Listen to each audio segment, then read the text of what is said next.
Olá, olá, bom dia garotada do 8º ano, Escola Mestre Jesus.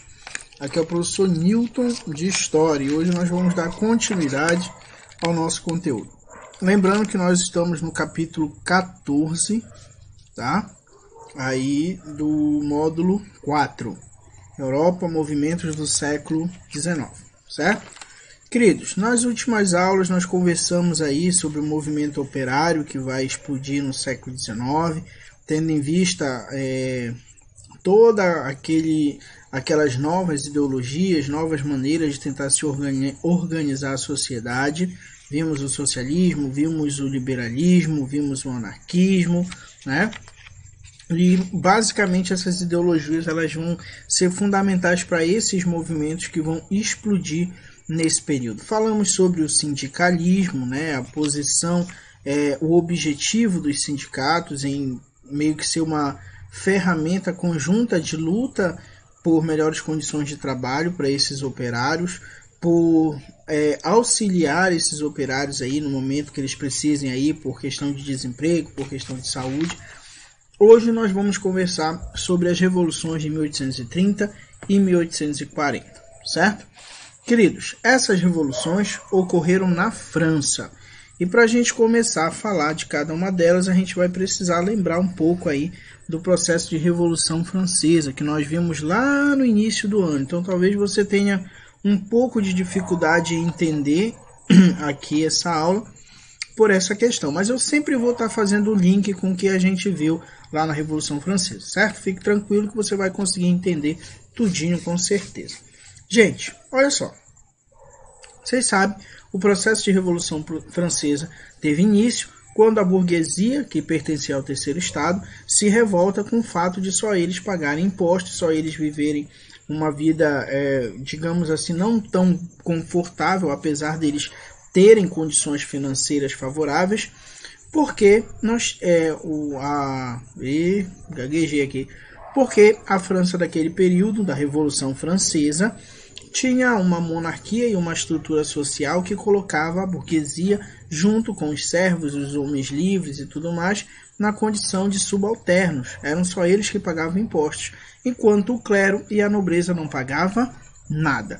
Então o terceiro estado se revolta, né? A burguesia lidera essa revolução, através também, influenciados também pelas ideias iluministas, a ideia de racionalidade, a ideia de ciência, e eles acabam tomando o governo, né?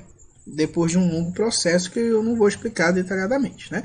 Eles tomam o governo, porém os jacobinos, que vão primeiro os girondinos, né, vão assumir o governo provisório, depois vem os jacobinos, aí eles ficam um grupo tentando dominar o poder, tentando aniquilar o outro grupo, não dá certo, a instabilidade da França nesse período faz com que Napoleão apareça como imperador, certo? E aí Napoleão começa a promover o que a gente chamou de guerras napoleônicas.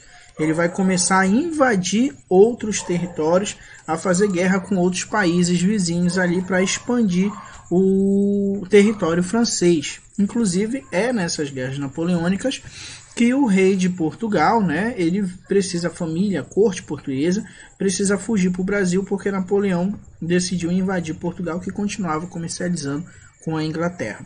Depois de invadir Portugal, ele também vai invadir a Espanha, certo? Então eu fiz esse resumão para você entender que o momento que nós vamos conversar agora é o momento posterior às guerras napoleônicas, certo? Então é esse o contexto das revoluções de 30 e das revoluções de 1840. Então vamos lá. Olha só, gente. Depois da derrota de Napoleão Bonaparte aí, né?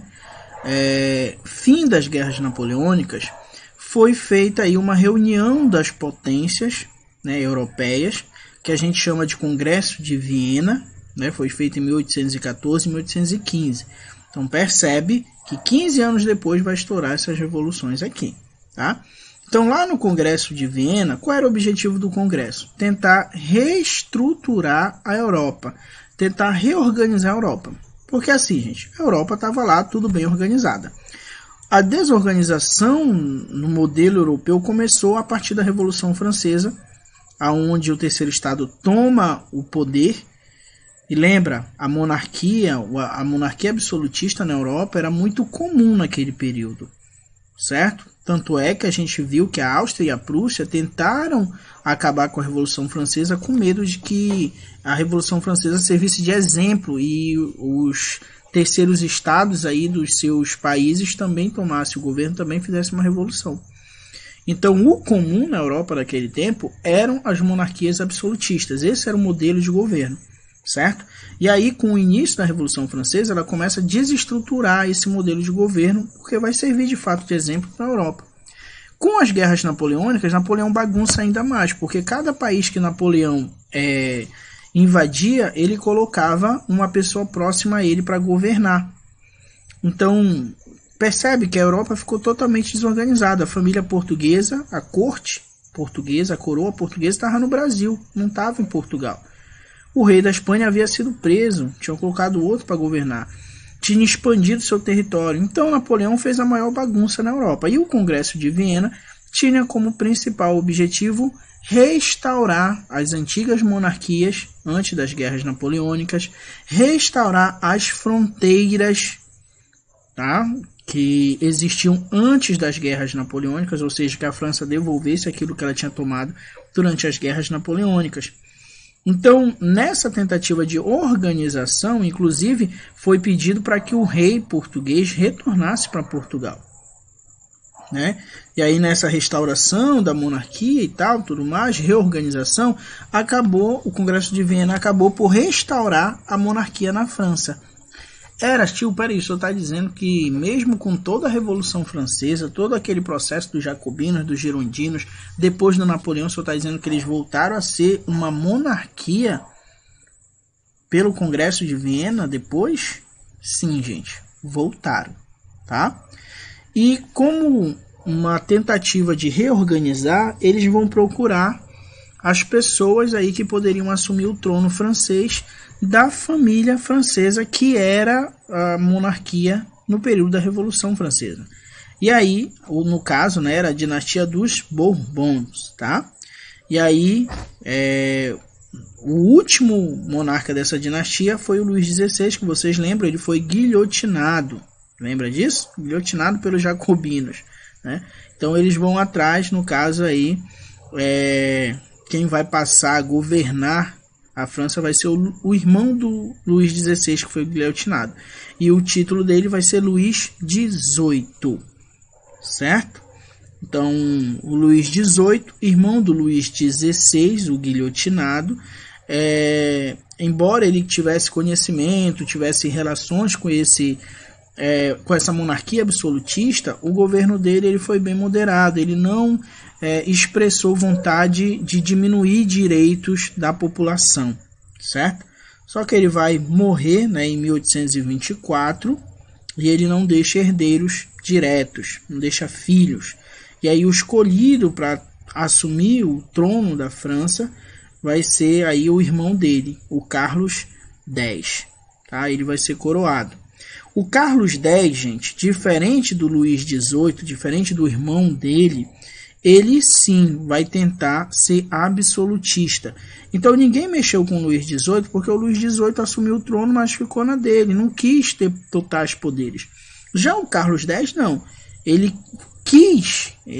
queria, né, poderes absolutos. E aí ele vai tentar implantar esse governo centralizado, ele vai tentar fazer aí a revogação de muitas conquistas que foram adquiridas pela Revolução Francesa, como por exemplo a liberdade econômica, tá? A liberdade individual, tudo isso ele vai ameaçar. E aí, claro, né, a população que tinha feito toda aquela onda lá na Revolução Francesa, toda essa luta por liberdade, a burguesia principalmente, não vai aceitar isso de bom grado. Então, a partir de 1830, a gente tem um grande levante da população que vai colocar fim ao governo do Carlos X, né? E é toda essa ideia absolutista dele. Essa revolução foi chamada Revolução dos 13 Dias Gloriosos. Essa revolução vai unir liberais até alguns nobres esclarecidos, ou seja, nobres que eram ligados às ideias iluministas, tá? Vão se unir contra o risco de retorno de um absolutismo. Então percebe que o problema deles não era nem com a monarquia, com a questão da monarquia. Agora o problema deles é com a questão do absolutismo. Tá? Uma monarquia a gente até aceita, como foi o caso do Luís XVI. Mas o absolutismo novamente, que o Carlos X tentou implantar de novo, não, isso daí não aceitamos.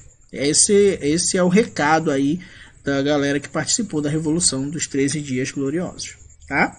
Com a queda do Carlos X, vai subir ao trono o Luís Felipe. O Luís Felipe, gente, ele já vai manter compromisso aí com a liberdade, com os interesses da burguesia, né? Então, inclusive, o apelido dele foi o Rei Burguês, por causa dessa relação íntima que ele mantinha com a burguesia, certo? Essa Revolução de 1830, como eu disse, ocorrida na França, por essa questão de ainda lutar contra o absolutismo monárquico, foi um grande sinal, tá, gente, de contestação ao Congresso de Viena. Olha, o Congresso de Viena queria restabelecer o absolutismo monárquico, mas a França não aceitou esse absolutismo monárquico. Tá? Ou seja, o fato da França ter se revoltado contra o Carlos X era um recado, né? E uma contestação. Olha, não concordamos com o que foi decidido no Congresso de Viena. Não concordamos com esse desejo de restituir as monarquias absolutistas, certo? E a gente vai estar aqui para lutar contra elas. Então, na verdade, a gente tem aí, aflorando na França, um sentimento de afirmação da liberdade e dos interesses nacionais contra os interesses do Tratado de Viena, do Congresso, né? Do Congresso de Viena. Tá? Essa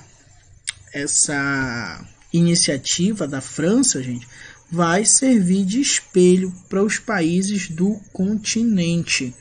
Ou seja, os atos da França vão aí se espalhar, vão servir de exemplo de luta contra o absolutismo monárquico, tá? O Luís Felipe ele vai permanecer no poder aí tranquilão por 18 anos, não criava problema com a burguesia, não criava problema com os liberais, então não tinha por que tirar do governo, né? Só quem eles vão tirar do governo é o Carlos X, que vai tentar implantar o absolutismo, tá? Apesar dele ficar esses 18 anos aí, tá? Ele não vai conseguir acabar com a crise social, a crise política que a França passava. Então, o absolutismo europeu, na verdade, ele era cada vez mais questionado, tá? Porque era algo que não conseguia resolver os problemas sociais. E aí nós temos uma grande difusão de ideias socialistas nesse período.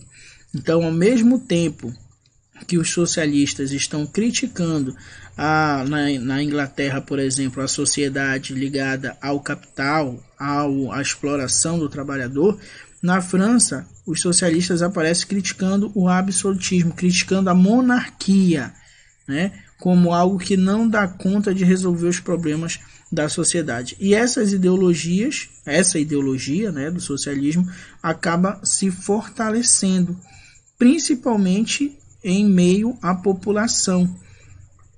Essas ideologias, gente, socialismo, monarquismo, todas elas geralmente encontram terreno fértil na classe da população, principalmente quando os governos não dão conta de governar para todos ou de resolver os problemas sociais daquela determinada população.